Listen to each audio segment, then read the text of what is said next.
एक मोठी बातमी येते. आदिवासी विकास विभागाच्या भरतीच्या वादावर प्रशासनाकडून अखेर मोठा निर्णय घेऊन यात सुधारणा केली आहे आणि या लढ्याला मोठे यश मिळालंय. साप्ताहिक वर्तमान निर्णय आणि रावण संघटनेच्या पाठपुराव्यानंतर प्रशासनाने तात्काळ दखल घेत या जाहिरातीमध्ये नवीन सुधारणा केल्या आहेत. आधी 416 पदांसाठी काढलेली जाहिरात आता सुधारित करण्यात आली असून नव्याने 478 पदांची सुधारित जाहिरात प्रसिद्ध करण्यात आली आहे. यामुळे आदिवासी उमेदवारांना मोठा दिलासा मिळालाय. आदिवासी उमेदवारांसाठी तब्बल 62 पदांची यात वाढ करून हा लढा यशस्वी ठरल्याचं चित्र आता दिसत आहे.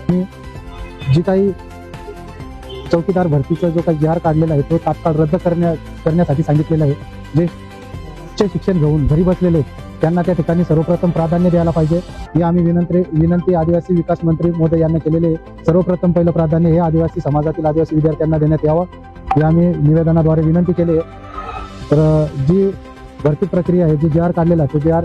त्यांनी रद्द करण्याचे आपल्याला पत्र पण दिलेलं आहे की तो जी.आर. रद्द करण्यात यावा असं पत्र आदिवासी विकास मंत्री यांनी आदिवासी आयुक्त यांना दिलेलं आहे.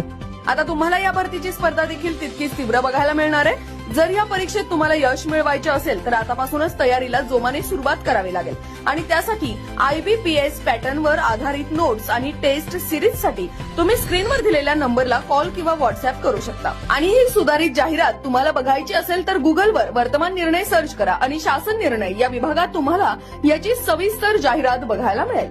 या निर्णयाबद्दल तुम्हाला काय वाटते आणि याची सुधारित जाहिरात PDF तुम्हाला बघायची असेल तर हा व्हिडिओ तुमच्या 3 मित्रांना शेअर करून चॅनलला फॉलो करा आणि कमेंटमध्ये तुमचं मत आणि PDF असे टाईप करा. अशाच स्पर्धा परीक्षा आणि सरकारी नोकरीसाठी चॅनलला फॉलो करा.